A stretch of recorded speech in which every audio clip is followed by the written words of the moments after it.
This is the Vintage Coach Pocket Purse, style number 9755, and this specific bag was made in the US in 1995, and it's in the color British Tan.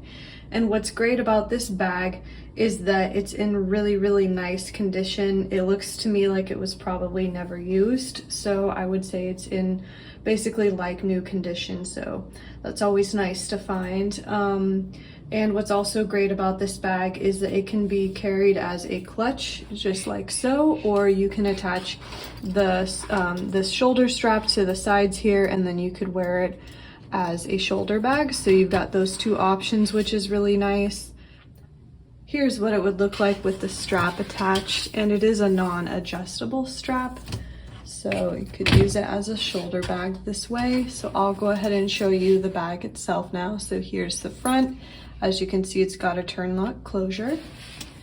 Here's the side of the bag, and then here's the back. And as you can see, it does come with the matching hang tag.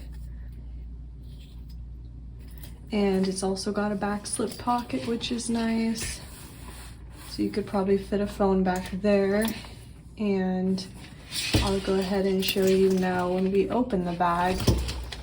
It does have another slip pocket here in the front, which is nice, and also a slip pocket here in the back. So here's a better look at that slip pocket. And then of course it's got the creed so that you can see that the bag is authentic. So that's the pocket purse, and it is available in our Etsy shop if you wanted to look at it and check it out further. But otherwise, thanks for watching, and I'll see you guys next time.